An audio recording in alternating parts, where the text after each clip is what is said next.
Hello, everyone. Welcome to the Bar and Bat Mitzvah Event Specialist Association, aka BESA, virtual mitzvah mingle for spring 2021. California is set to open back up next month, and so many of us are getting back into the swing of things, and that includes planning for your upcoming bar or bat mitzvah. Today, we're going to be joined by a panel of BESA experts to answer all of your questions that you have when it pertains to planning your next event. So, to get you guys a little bit active, make sure that you guys go into those comments and leave your questions, and we'll answer them in real time today as we are presenting this live. Hello, everybody. Hi, Mom. So we're doing this live today here, and I want to make sure you guys are leaving those questions. And to get you guys a little bit more interactive, we're going to be giving away BESA Bucks. Okay, BESA Bucks are special gift certificates, dollars, money, cash that you can use with any of our BESA experts. Okay, so here's what we have here today. $50 BESA Bucks. We're going to be popping up these hashtags. You see this hashtag right here? It says hashtag mitzvah. So I need you guys to go over the comments, put hashtag mitzvah, and we are going to be picking one comment at random. One of those mitzvah hashtags, hashtag mitzvah, put that in the comment right now, and you're going to be entered to win a $50 gift certificate. We're going to be doing this 4 times throughout this broadcast today. We're going to be giving away $100 gift certificates, etc., etc. So you guys leave those hashtag mitzvahs in there. Come on. Okay, now, before we give away any of this money, and I haven't seen any of those hashtag mitzvahs, come on, let's see them. Hashtag mitzvah. You know you want to do that. $50, you guys. $50 that you can use with any BESA vendor. That's what's happening today. Okay, listen. So before I draw a winner, I want to make sure that you guys like this video and subscribe to BESA's YouTube channel, because this way you guys will stay in the know. We also have BESA San Diego over on Facebook. We have BESA San Diego on Instagram. You want to go ahead and comment over there. You want to like, you want to subscribe, because you guys will find out about all the brand new things that BESA is doing. Like, we are going to be coming back in person with a BESA Expo this September. Sunday, September 19th, 2021. The BESA Expo is back, baby. You're going to be back in that room, getting those samples, perusing those vendors, all with your mitzvah in mind.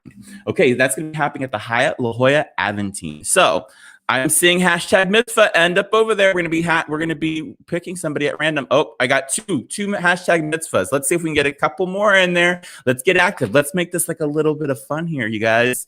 You can't win if you don't put the hashtag mitzvah in the comment section. Okay, so as we get it in here, I want you guys to please drop also in the comments today, when is your event planning? What year? What is the date? Please leave that in the comments for when is your mitzvah happening. Okay, so before any further ado, let me go ahead and bring in our panelists today of specialists. Okay, so today we have Lydia coming to you guys from Mitzvah Event Productions and Charming Expressions. Hey, Lydia. Hey, great to see all of you today. Thank you for coming. Absolutely. Okay, we have Alex coming from Bollotta Entertainment. Hey, she's from my office. Alex muted. Make sure you guys are on the unmutes. There we go. There we go. Hey, Hi, Alex. everybody. Okay, we also have Rachel from RSVP Events. Hi, nice to see you. Thanks for having me. Absolutely. We have Brian from AMP Photography. He's a new BESA member, guys. Give it up. Hey, and we also have absolutely. We have Shirley from Create a Design. Hi all, nice to see you. We also have Benji from Benjamin Asher Productions. Hey everyone, glad to be here with you. Absolutely. And running today's show in the back behind the scenes is RJ from SoCal Green Screen. So he's probably not going to pop himself up, but if you have a question for him, make sure you guys leave that over in the comments. Okay, so I'm seeing a lot more comments come through. I'm seeing lots of mitzvahs. Oh, we have Brian Crail coming to us from the Hyatt La Jolla Aventine, which is going to be the home. Hey, for the Brian, best. we are so excited. We're so excited. We're so excited. So you guys, Brian is going to be our host over at the Hyatt La Jolla Aventine for the Mitzvah Best. I'm sorry, my goodness, for the BESA Expo that's coming up this Sunday, September 19th. So you guys will see more information about that. Get on the mailing list. Get on the socials. You guys will find out about it. Okay, And let's go ahead and let's draw. And Brian's ballroom is in my green screen today. It sure is. But the best part about that, Lydia, is we just went through a $13 million renovation of that space. So it even looks better than it does behind you. Woo-hoo. So we're so excited to showcase it at the expo. I'm so excited for that. I didn't even know that. That's exciting. I've been in that room and okay, I love that property. Okay, so before we get to before we go any further, let's get into the hashtag mitzvah of it all. Let's go ahead and draw a winner for a $50 gift certificate right now. We only have 4 entries, but we're going to get them through. Here we go.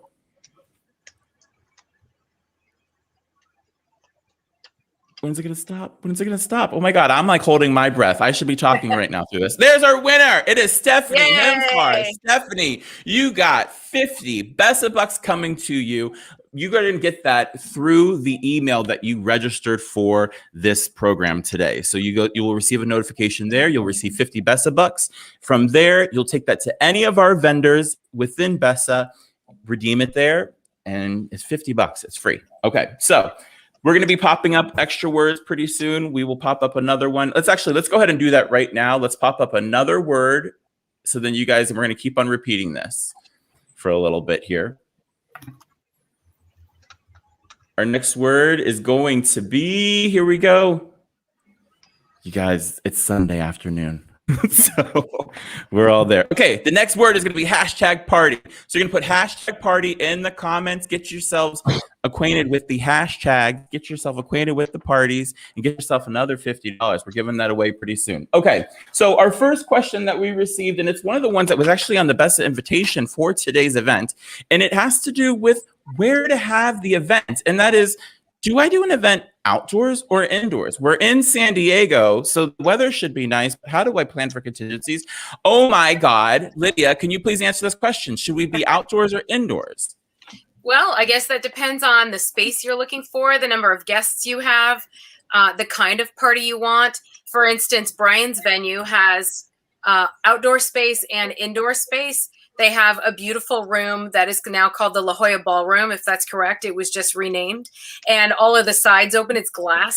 So there are a lot of situations that can also be indoor, so you're maybe not out in the hot, bright sun, and it'll give you a comfortable situation where there's a lot of breeze and it feels very open.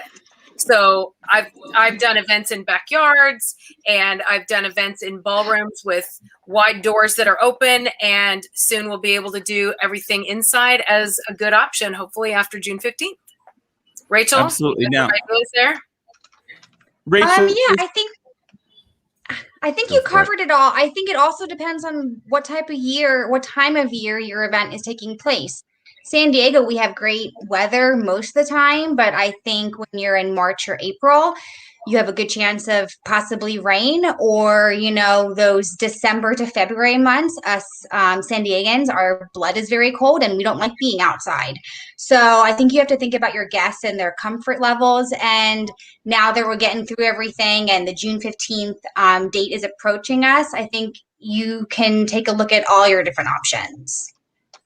Absolutely. Now, I have a question for you. So if we were planning an event, say, at the end of the summer, and we're going, in that September time, and if we're planning for something outdoors, how do we manage if we know that the weather is going to be maybe souring that day? What is our plan?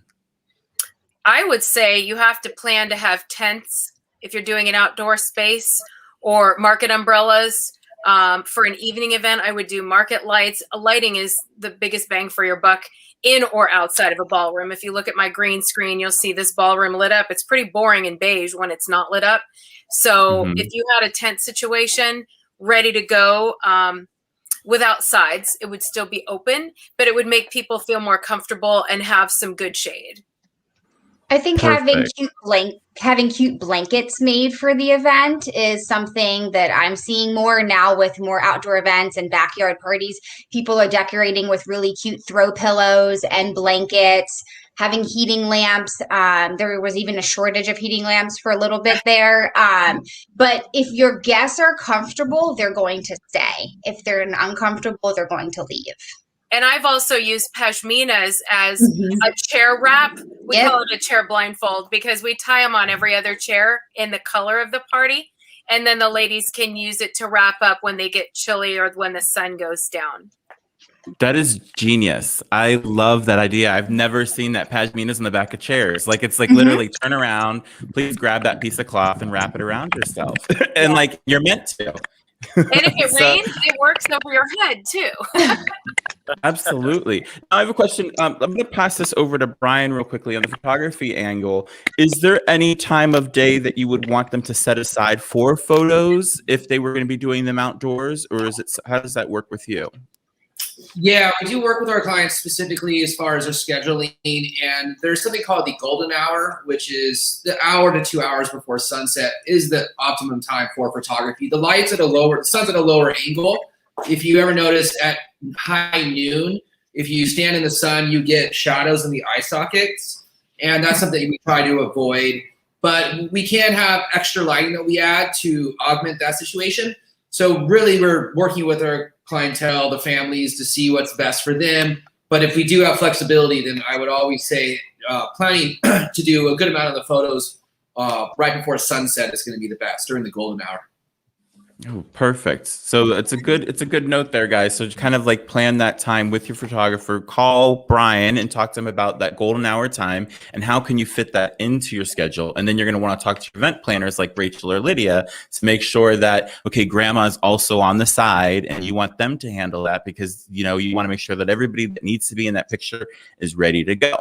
Okay, so I'm going to flip this up a little bit. Let's ask some questions. Let's go from the beginning of the party. Okay, and so we had some questions here that had to do with the actual invitations. And that would be a question for Shirley over at Creative Design Invitations. And that would be, how long in advance do invitations need to go out? Typically, invitations go out 8 weeks ahead of time if there has not been a save the date to the out-of-towners. 6 weeks are local. People can't conceive anything longer. You know, if you send it out 3 or 4 months ahead, it's not even going to go on their calendars. They're just going to ignore it. We don't think that far ahead. But if you've sent a save the date to everyone, 6 weeks for everyone is more than enough time. Okay, wonderful. So you're saying 6 weeks. Now, I want to pull in Rachel, Lydia, and even Brian into this part of the conversation, and that has to do with, do we need to necessarily have, what do we need to have ready to go with the venue and whatnot as we need to put invitations out? Do we need menu ready to go? Do we need the date ready? Well, I think who, what, where, why, and when is what you need to know. If it's a plated dinner, then yes, you know what you're serving, so then you can have your guests give their their entrees ahead of time. But if it's buffet or stations, you don't need to have the menu solidified when you're mailing out. I would also add that you want to have your hotel room block straightened out so that you can give them information about if they want to stay on property. And they might want to look up some of the amenities. There are some venues that offer kitchens and swimming pools and a gym, and people like to know that in advance. I'm sure Brian has more. Brian, Yeah, we built in what we call 3 days post and 3 days prior. So if you are hosting an event over a weekend, some people would like to build it on if they're coming to San Diego from the East Coast, let's say, and make it a week's vacation. So think about that when you're contracting your room block and negotiate in 3 days before and 3 days after your actual contract date. And that way you'll have the ability to have that in your link so your guests can just choose the dates they'd like to stay and your room rate will be guaranteed. We very often put a little accommodations card into the invitation with a link where people can make their accommodations. So what I'm understanding too, Shirley, is that it's very much when we're setting these invitations up, it is very much like almost like a wedding. So you're going to be receiving all the information. Your invitation should be a one-stop shop into the event, correct? Correct. It's the first indication of the function in most cases. And also incorporating other events. If you have a Shabbat dinner, a Friday night service, a Sunday brunch, you'll want to let folks know when to be here so they can arrange to fly or drive down at a specific time. So you'll say the weekend begins with dinner and services on Friday night, and we hope you'll join us to stay for brunch through Sunday at 2 o'clock or whatever time it's over. So what most people are doing in that case is they would make an invitation with a respond card, and then only for the out-of-towners they can add the accommodations and the extra events. Some people are only invited to the kiddush and not to the reception, the big party for everyone. You know, it would be just like Granny's friends would come to the service and kiddush lunch only. So we've got ways of doing it with the extra respond cards. Some respond cards just say will attend the kiddush luncheon. Some say will attend kiddush luncheon and party. And then you have a third one that would say would attend Friday night, Saturday kiddush, Saturday party, and Sunday brunch. So everything is covered. Perfect. So, okay, you guys, before I ask this next question, I'm seeing lots of hashtag party in the comment section. So make sure you guys are leaving hashtag party because we are going to be pulling a name at random. We're going to be doing this after this next question. But first, okay, everything is so casual these days. And sending out an invitation in real time and like the real fabric, the real paper that goes out to people, it really is, it's a process here. Now, the question that I would have for you as well, Shirley, that somebody asked was, what is the correct protocol for addressing guest names on the envelope? That's a sore point sometimes. A lot of people write Mr. and Mrs. John and Mary Smith. That's a no-no. Mr. John and Mrs. Mary Smith is also not acceptable. It's Mr. and Mrs. John Smith, which is a formal way. Otherwise, go with first names, John and Mary Smith. That's the safest way of doing it. The woman always comes first because men do not like to be separated from their last names. Oh, look at that, you guys. Okay, so I've never known that. So the men do not like to be separated. That's what a way of putting that. I like that. Women are just an appendix. Oh, really? I don't think so. Okay, I would not say that about any of the women in my life. Okay, you guys, let's now draw a name for the hashtag party. Let's give away another $50 in BESA bucks. Let's do this. Let's do this. Here it comes. We're going to be bringing this up. It's coming up. There we go.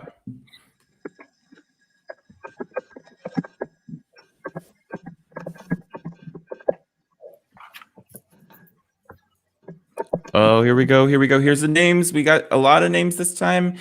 It's landing on. Is it going to be Stephanie again? Is it going to be Heather? It's Gail.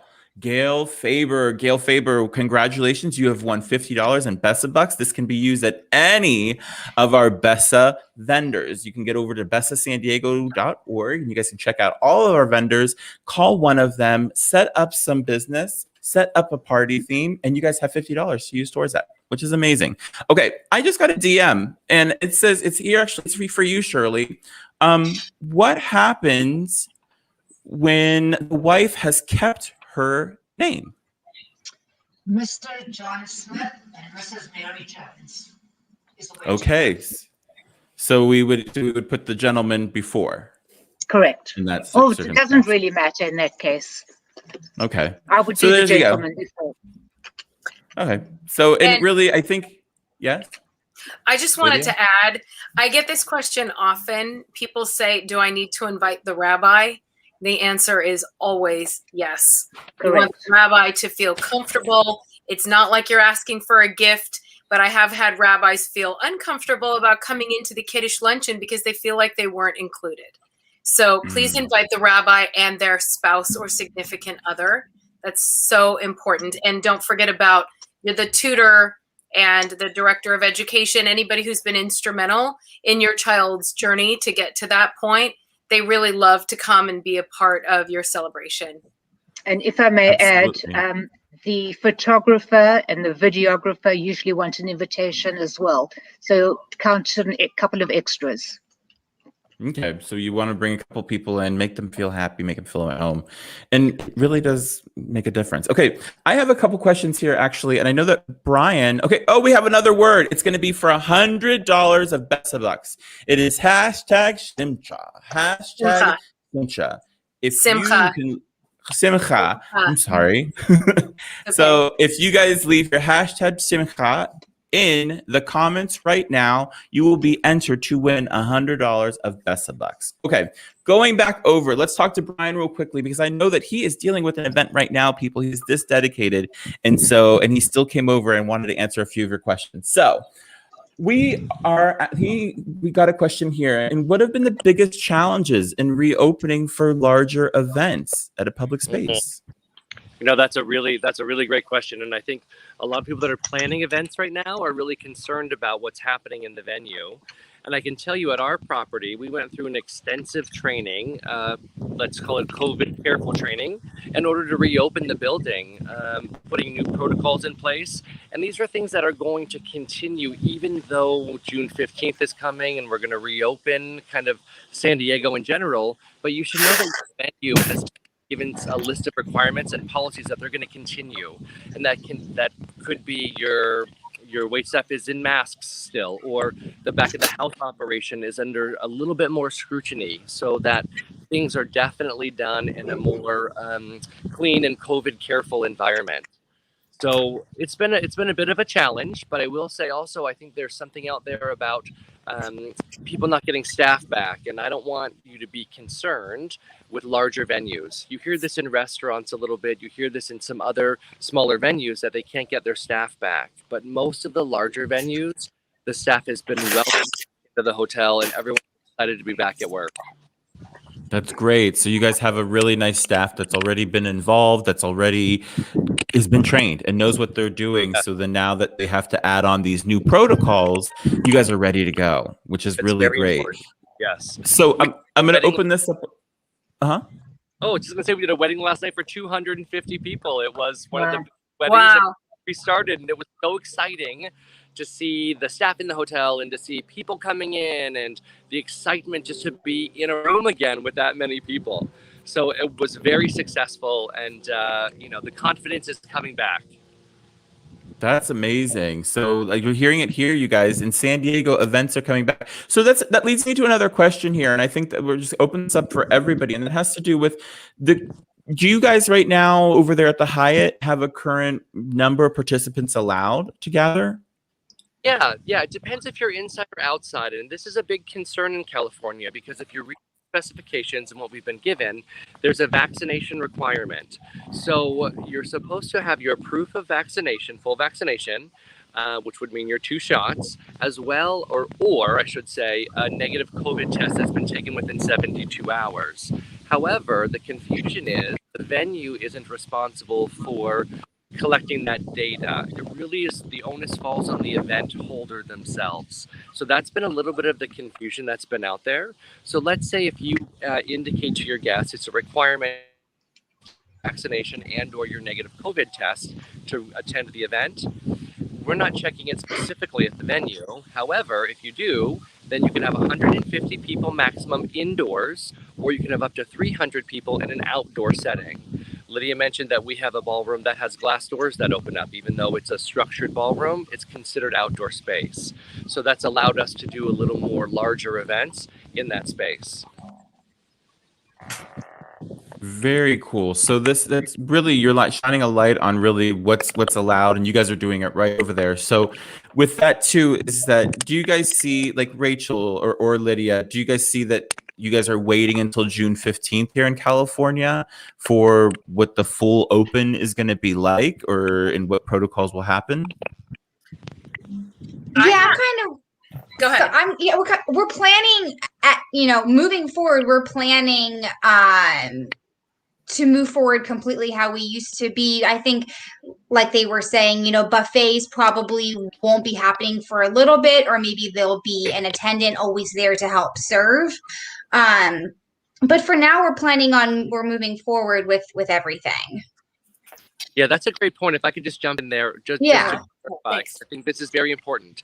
People think June 15th is this magical date that's just going to appear and restrictions are going to be lifted.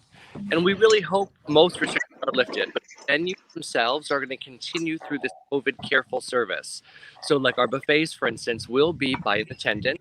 There'll be a plexi barrier in the front and we will serve your guests. It's going to be a while, I think, before we might get to the end of the year, before all of those things are removed. So just be aware of that if you're planning something in the next 6, 8, 9 months. Absolutely. So, and we actually had that question here from Abby Fox. So, are people choosing to have buffets? I'm not sure. And I think a lot of us feel like you, Abby, is that, oh, we're not sure. Like, I'm totally great at a restaurant having somebody come bring me a plate and that sort of thing. But it's not because you have 18 people going in front of you in the line to touch the spoon to grab the pasta and that sort of a thing. So what are we finding right now, Lydia?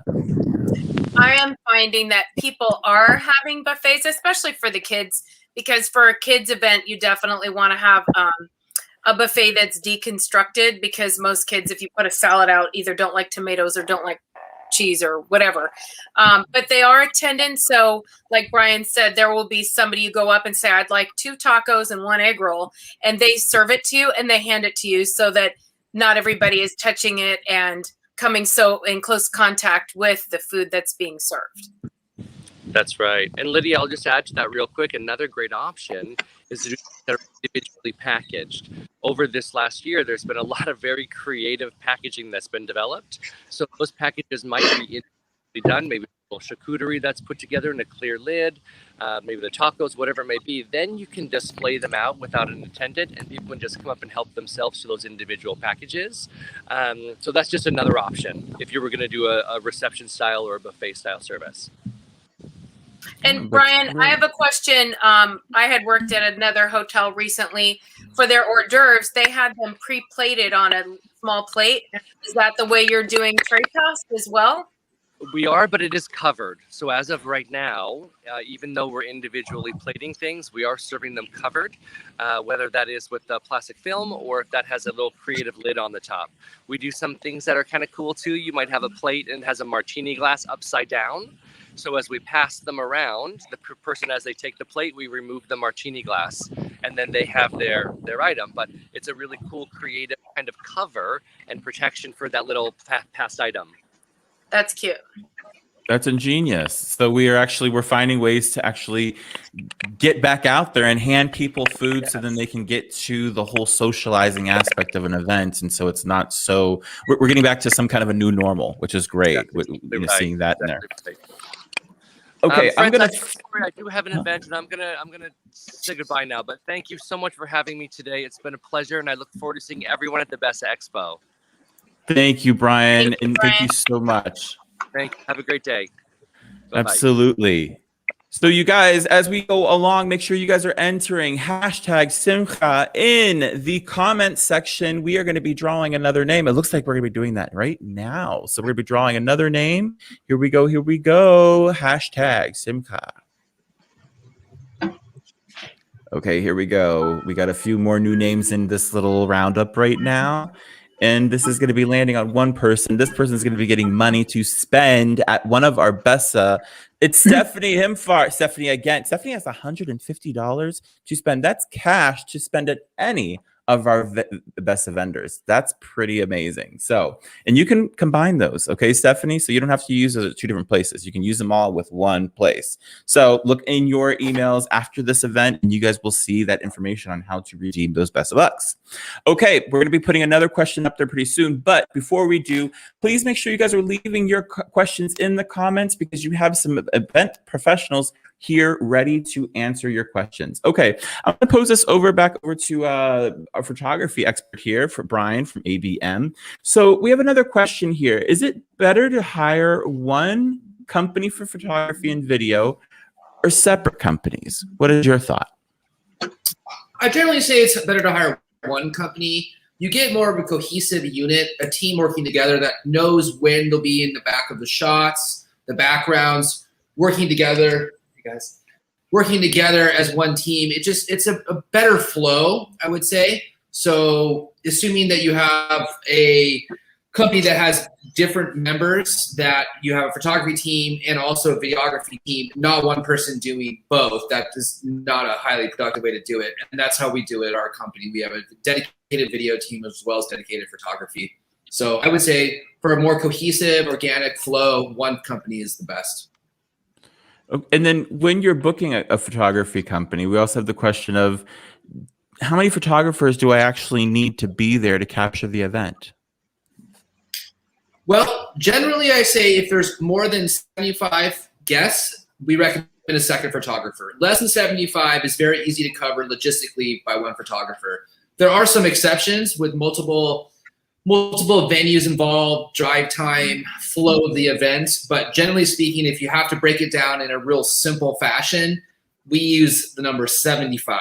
So less than 75, one, more than 75, generally two. There are some exceptions, of course. So like every 75 people, you'd want to maybe have an extra person there to help capture what's going on, candid moments and whatnot. Yeah, generally it's rare that we would need, I would say, 3 photographers. So usually once you break into that threshold of 2, that's good up to about 300-400 people, which is generally for most mitzvahs are going to be that number or less. Wonderful. Okay, I have a question that just came in here from Abby. This is for Benji. How are you finding people are feeling about the hora or dancing together in general? Yeah, it's a great question. So we've been back at parties, like real parties, for the last couple weeks now. And I can say people are just ready to go. So at the first event, it was an outdoor backyard party. And at that one, no masks. I mean, again, you know, people know their guests and everyone there was vaccinated, so they were comfortable. Did a hora, and I mean, holding hands and run into the middle and just happy to do it. And then our event yesterday was indoors at the Estancia over there in La Jolla. And at that event, it seemed like a few people were wearing masks, you know, if they were comfortable versus not doing it. But when we did the hora, everyone, mask or not, was out on the dance floor, just holding hands and back to partying. So I think we're really getting back to it. And it's, I mean, it was funny because, you know, I had no idea how they were going to respond to it. But seeing them excited to get out there, they were happy to go. So I think we're heading in the right direction, and I only think it's getting better and more comfortable from here. Okay, there. So I think another thing too, and I'm just going to kind of add my own 2 cents in, is that when it comes to a private event, it's a little bit different than being in a nightclub. When you are in a private event, you have more of a control over who you're inviting. You can choose, you know, this is when you can pick and choose who you feel will be responsible, that you feel safe around. So I think it's a whole different threshold because you have the control here as the person who's footing the bill for the party at the end of the day. So you have to go to where your comfort level and where your comfort threshold really ends. Okay. Let's go back through. So I know that Brian had to leave us as well. He had another client too. So we are back to work, you guys. BESA is back to work, and that's pretty great on a Sunday. So everything is opening up. We're so excited to have you guys here. Let's get another hashtag word going. So we're going to do one more drawing by the end of today's program. So we're going to do another $100 today that we're going to be giving away. So let's bring that word back up one more time. It's hashtag BESA. Some of you guys have already noticed that, but make sure you guys are putting in hashtag BESA, $100 more we're going to be giving away. But I'm going to make you guys wait for a little bit. Let's ask a couple more questions here. So when it comes to the activities, let's talk a little bit more about entertainment, because we have some entertainment people here in the house with Alex and Benji. So talking about entertainment, what are some activities that we are finding that are great for both adults and the kids? Is there anything that we're sharing right now? Alex? Yeah, hi everybody. So there's lots of things that we can do that that can be interactive for both the kids and for the adults. We can have things like, we've got a wonderful artist. His name is Shan the Candyman, and he creates these beautiful custom candy, but they're actually it's artwork, but it's edible artwork, and it's fun to watch and it's fun to take home. And so both the kids and the adults can enjoy this. We can do something like a pancake art station where you're making pancakes and they actually do like a facial art. So it can be, maybe the mitzvah child, it could be their face in pancakes. So there's lots of fun things like that. We can have all sorts of interactive live art stations so that the event is being painted right then and there. And so at the end of the event, you're seeing the event come to life in this beautiful portrait. And it's all being painted live as the event's happening. We can have fun art stations if you want to do any kind of a craft. If it's themed, let's say you're having a surfing mitzvah theme, we can have, surfboard stations, things like that. So there's lots of fun, interactive things that we can do. I love that. Oh.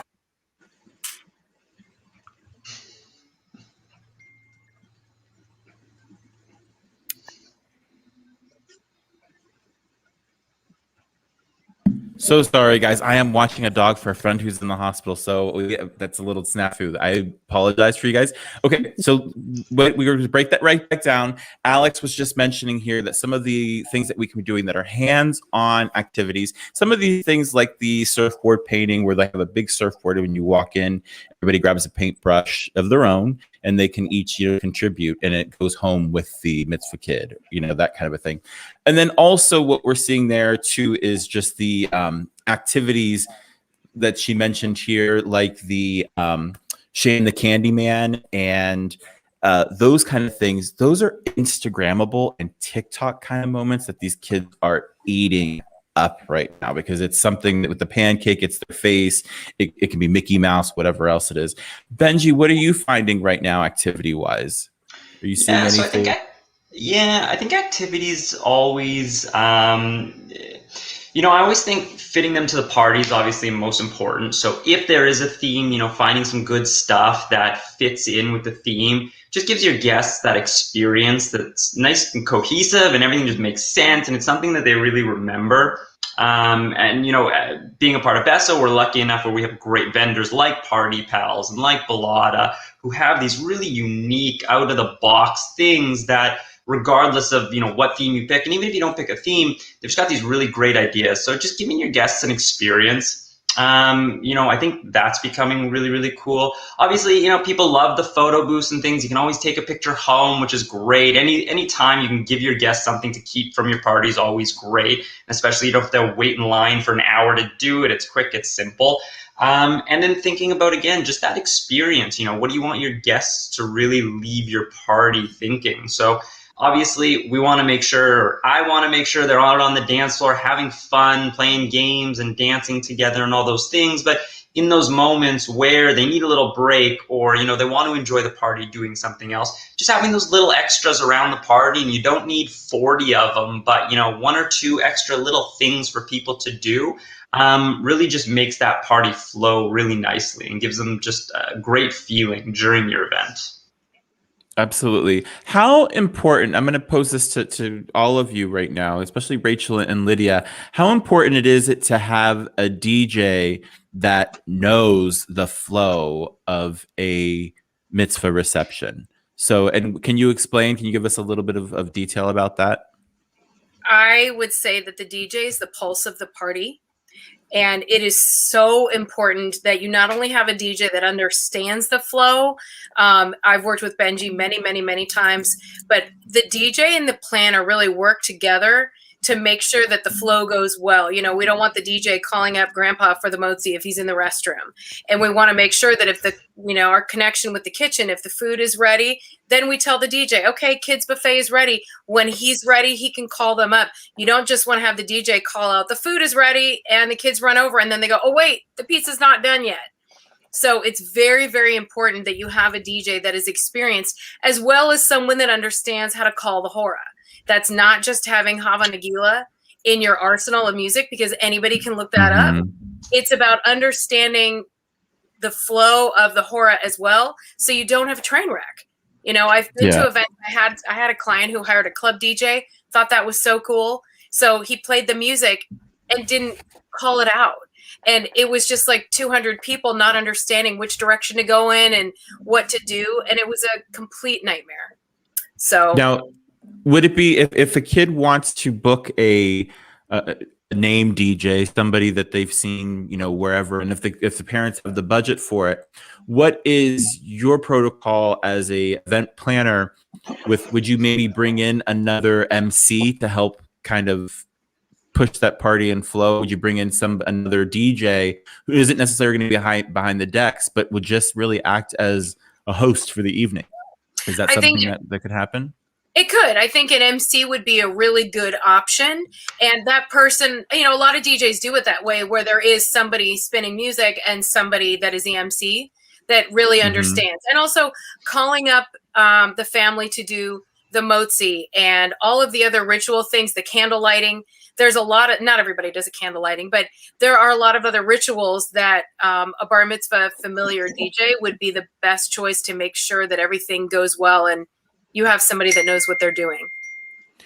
Do you, Rachel, would you script that out or would you give them an itinerary? How would that work for the evening, just to make sure that we meet all of our goals for the evening? So the type of planner that I am, yes, we have a timeline and we work together with the DJ on making sure that everything is strategically done on purpose. A mitzvah is very different from a wedding. So with a mitzvah, you have people of all ages, all backgrounds, and a wedding would typically be mostly adults with some kids. But so yeah, I think it's really important to have a timeline, you have a plan in place, but also know that timelines don't always happen the way you want it to happen. So let's say it took the kids a while to get onto that dance floor and they're finally going. So what I will do as a planner, I'll go over to Benji or whoever's DJing and say like, hey, do you want some more time? Like I can tell the kitchen to hold off on desserts or whatever, because we know that once desserts go down, the kids are off the floor. So it's really being flexible in your timeline, reading the party and working with your vendors to make sure it flows the best way possible. Okay. Now, yeah, I'll add to that because I'm lucky enough to work with Rachel and Lydia so much, and what she just mentioned was, in my opinion, the most important part of a successful event. When you hire entertainment, a DJ and a planner, you put your trust in them that they're going to make sure your event goes off without a hitch, right? Your job is to show up and enjoy your party. Their job is to make sure that everything's happening and happening well. And so that means, just as Rachel said, these are live events. So yeah, if things go a little long one way or the other, the important thing is you don't have a DJ who looks at the schedule and just because it says on the schedule, hey, at 8:30 we're showing the video, but the dance floor is packed and everybody's having the best time. You don't want them getting on the microphone and saying, all right, everyone stop, go sit down, we're going to show you a video now. You need to have that trust that somebody's going to quarterback the evening for you and know that, okay, clearly we should be dancing a little bit more now, relay that information to you so that you're aware. But more importantly, just have that sense to know party comes first, right? We want to make sure your guests are having a great time. There is time in the night to do things, and we want to make sure everything happens. But just because that schedule says this is the time it should happen, from our experience, we can tell you when it should happen. But that's plus minus 10, 15 minutes, and we make those calls for you. So you just get a really nice flowing event, and that's what you get to remember. I think that's something to be said too with our event professionals, is that these events, these special events, when we do a party, it's very much like live theater. So things are going to happen. We have the checklist, we have the guidebook, but sometimes grandpa's going to be in the bathroom. So we need to wait a little bit longer before we call the whole family out. It's that kind of thing that if you have good people at the helm of your party and that are putting together your pieces, there is something to be said about just kind of there's a certain point where you have to let go and let the party happen, and you'll be so happy for it. And I've seen, sometimes for Rachel, and I'm sure she shares my thoughts on this, that we plan and plan and plan, but you're dealing with human error. And sometimes the message you relay to the catering manager doesn't make its way down to the server. And sometimes you'll see, like I've done events where they're setting everything up, but then some fool will put out the dessert station before dinner. And if kids have a choice of pasta and salad, ice cream and donuts, what are they going to eat? And so I've had donuts all the way, woo! And I've had to put a stop to that and say, please take these out of here. And I don't expect the mom, she doesn't have the timeline in front of her, but I don't expect the mom to like run around and go, oh, wait, is that wrong? Or like I've done events that are kosher style dairy and somebody in the kitchen puts pepperoni on the pizza. And that comes out. And we have to pull it and make sure that everything is going along appropriately. And I had another event where somebody in the kitchen thought one of the hors d'oeuvres didn't arrive. It was like a frozen empanada or something. Somebody in the kitchen, the sous chef said, oh, well, we'll upgrade these people. We'll give them a shrimp. It was like a fried shrimp. And that's walking around the party. And they came to me and said, would you like one? And I said, that's not on the menu. And the people were mortified that shrimp was being served at their party. And so I have had so many situations that if you don't have a planner working with you that knows what you want and has been involved in all your conversations about your food, your entertainment, your timeline, your flow, and your setup, it's just so important that you have somebody that's there to advocate for you so that you have no mistakes, or we try to anticipate it before it happens or get rid of it if it's an issue. Absolutely. You need somebody there that's going to tell you whether or not you're saying simcha wrong. You needed that person. So you guys make sure you guys are still putting hashtag BESA in the comments. We're going to be giving away another $100 pretty soon. But first, we do have another question. You just flashed it up on the screen. That is going to be from Heather. And that was, what are some really cool dessert people are serving at parties?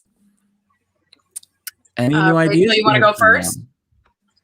Sure. I mean, I've seen, let's see, I have a really cool vendor who does like individual churro cups, like freshly made on site, and you can get all the different toppings. Anything made on site is really great. Sensational Treats does amazing desserts. They do handmade, beignets on site, so all your guests can smell it, and then they serve it. It's just super, super yummy. What other desserts, Lydia? Let's think. Well, we have a vendor that's new to BESA that does mini ice cream bars. Oh, right. And they come in chocolate, vanilla, coffee, strawberry, and they dip them for you right there in milk, dark or white chocolate. And then they top it with like marshmallows and things that are s'mores. There's whoopie pies, there's funnel cakes, anything like Rachel said that's being made in front of you.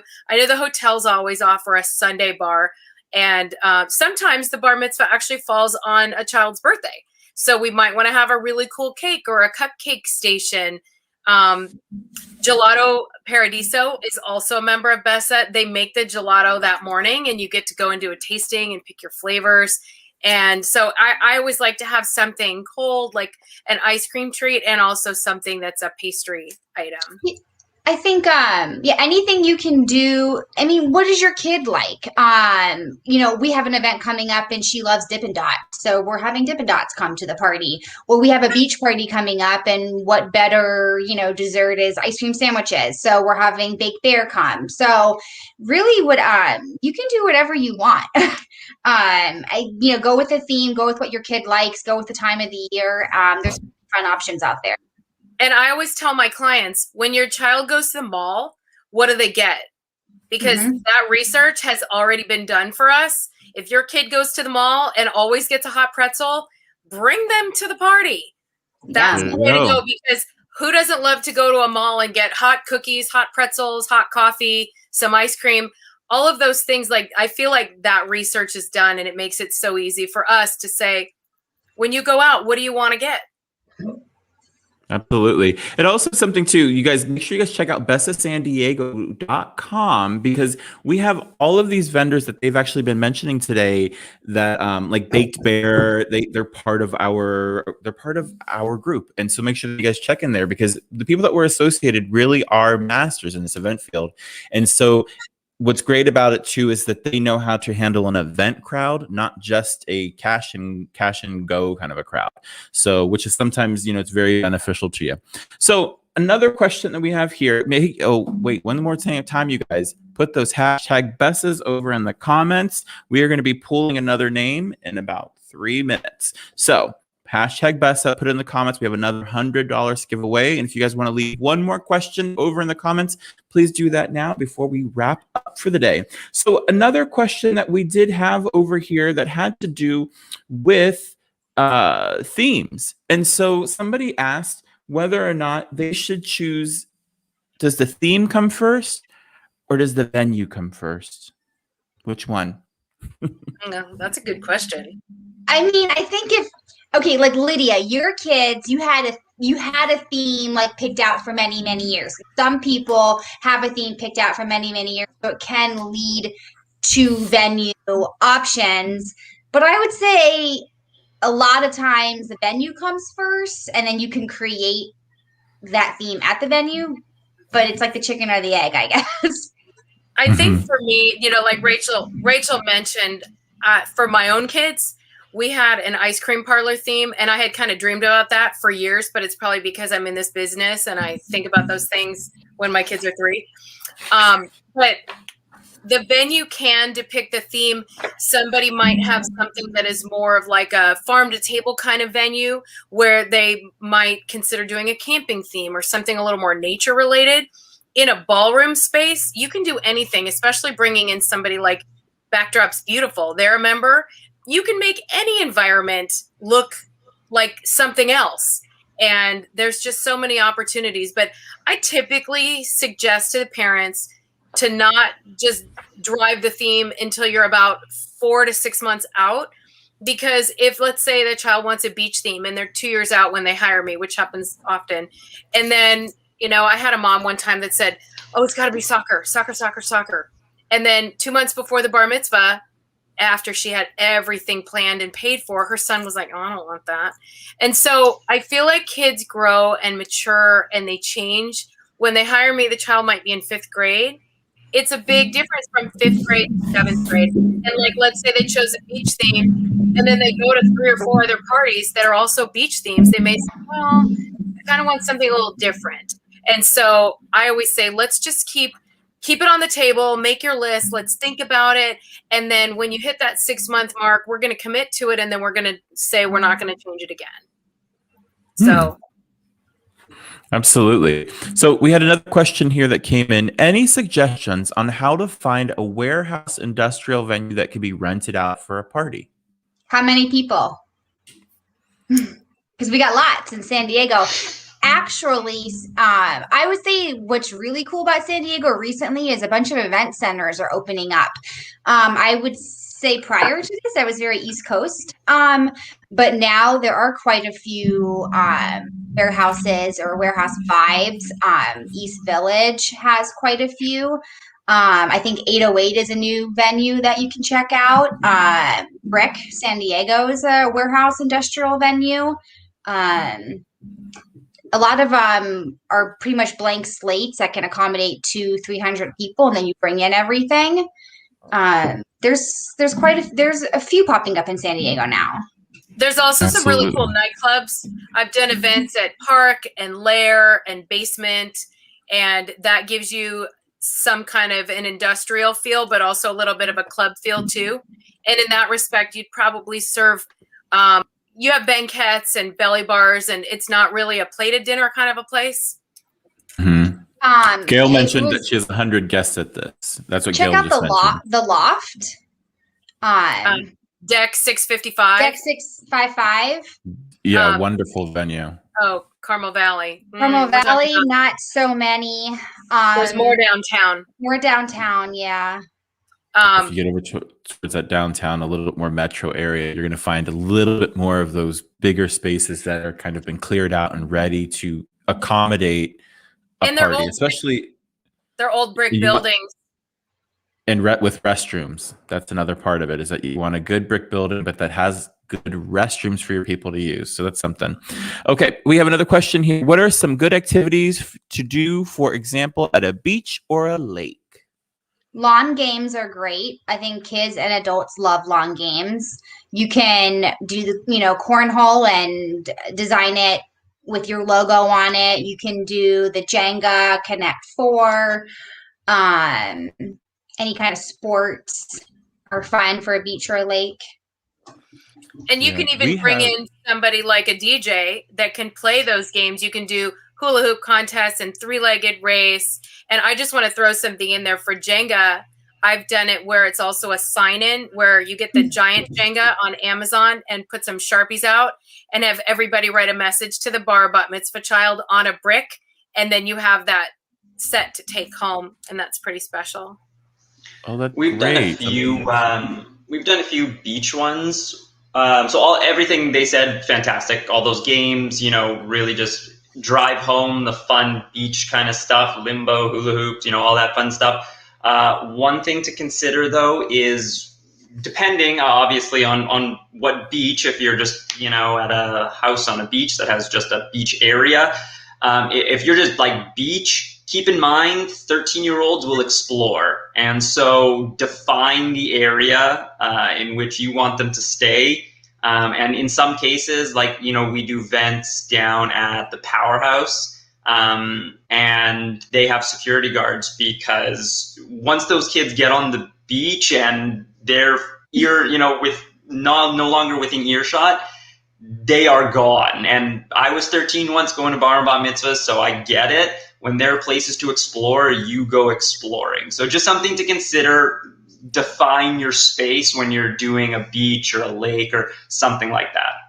And you can have a s'more station. You can do some fun foods. You can have a taco bar. There's lots of things that are really casual. You can go and get some really inexpensive beach chairs in your colors and set it up to be a fun place. But I do agree with Benji, and with my company, we always have staff based on the number of kids you have to contain everybody as much as possible. And if you have a good DJ and good entertainment, then hopefully your kids won't wander.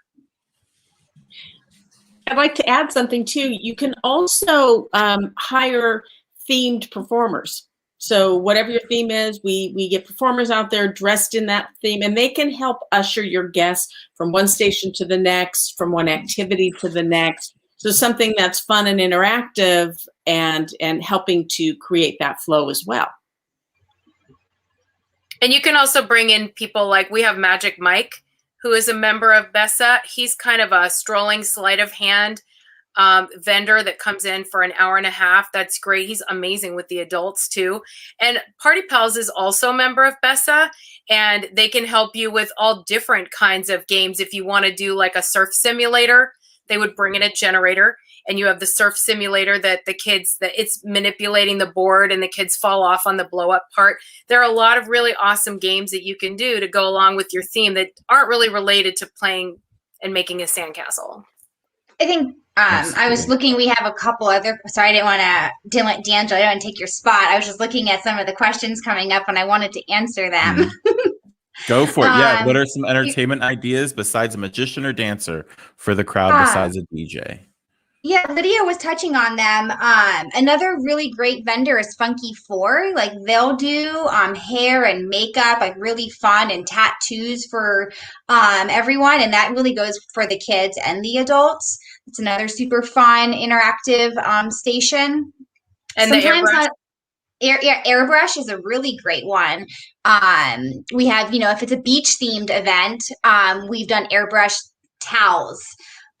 You could do airbrush hats, and that's a custom favor for your guests too.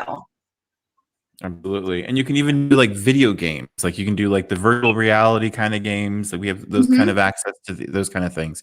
So you guys, we are just about up. We are just about at an hour. So let's go ahead and draw that last hashtag BESA, and we'll answer this last question as soon as we do this. So let's give away another $100 real quick. So here we go. Hashtag BESA. We have 7 entries for this one. Let's spin that little draw wheel and let's see these names fling around. So here we go. Everybody that's in here, hopefully one of you guys get $100 this time. It looks like it's pausing. Is it stopped? No, it's not stuck yet. We are still going. $100 going to you. BESA Bucks. Abby Fox, $100 of BESA Bucks coming your way. Congratulations. So everybody that won today, you guys, thank you guys so much. You guys got those BESA bucks. Those will be coming to your email addresses. And you guys can use that with any of our vendors at besasandiego.com. We're going to finish out with the one last question. Is having it at a brewery not the right place for teenagers? Oh, I don't think so. I've done events at Stone in Liberty Station. I did one at Carl Strauss. I mean, you're not serving beer to the kids. It's just kind of a laid back kind of venue. You see a lot of wood. I think that it's fine, and the prices are typically good. It's just a matter of, is it the right venue as far as, is it close to you? Do you have good parking? Is the dance floor someplace that everybody can see?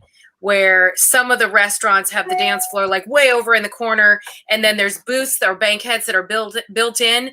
I would say that that's not necessarily the best, but Stone does have a pretty open, big space, and it just depends on when you walk in the room, is it going to be a space that you feel like everybody can participate or at least watch what's going on the dance floor? Absolutely. I agree with you, Lydia. I didn't mean to. I was just, there will be some parents, though, that might be uncomfortable. And of course, you can't please every single guest and parent, but I think a brewery is fine. I just know that I have had some clients when I mention that they have the same reaction too. Like, oh, I'm not sure. Like, but you're right, Lee. You're not serving the beer to the kids. So if you're going to have a bar at a mitzvah, what's the difference? But I don't see the difference between a nightclub. I would say some clients don't want the night. So I think it's really a personal preference, and it's your personal comfort. So I don't think it's inappropriate now.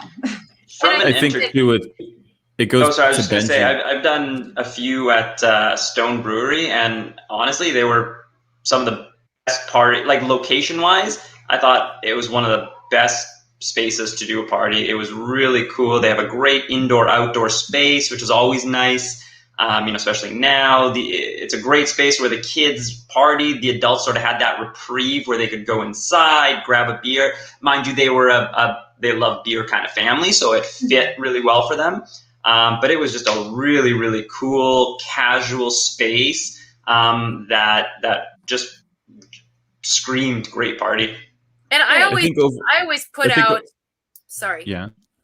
I always put out to the client that I can give them some verbiage to send out to parents so that parents feel comfortable that it's a well chaperoned event, and there will be adults there. It's not just a kids party. If you're doing just a kids party, then maybe the Hilton Garden Inn is a better choice. But if you're doing something at Stone, there are going to be adults there, and so I don't think there's going to be an issue with kids swiping a beer from somebody else. I think too, because the other part of that too is somebody, because she was saying with the winery, and I think it really has to do with what Benji mentioned earlier, and that's really setting the parameters, setting the boundaries of the party, and making sure that we know what are no-go zones for the kids. And also, you're not going to be making the theme taste testing at the winery. I would hope that you're making the theme something a little bit different, that the winery is your backdrop and your theme is something else that just is being elevated by the actual location. So we're not stuck so much on the title of brewery or winery. Okay, guys, it has been a full hour, and we are so pleased that so many of you guys came and joined us today.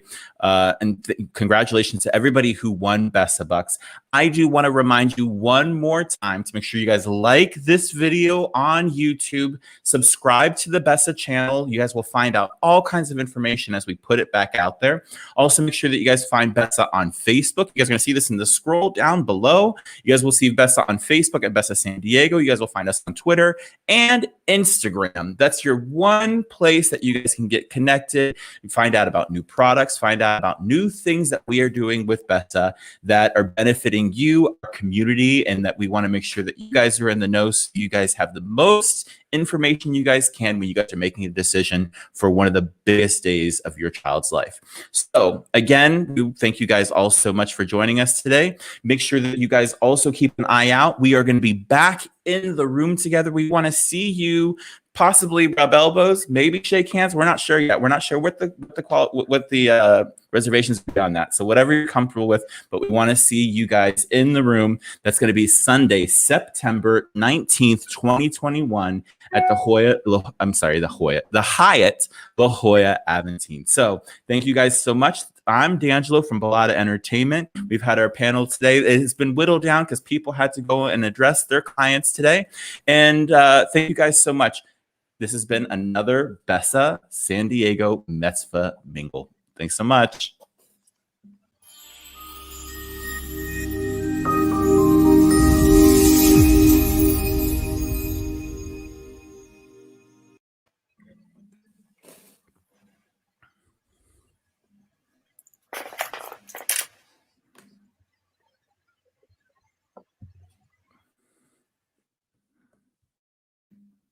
Great job, everybody.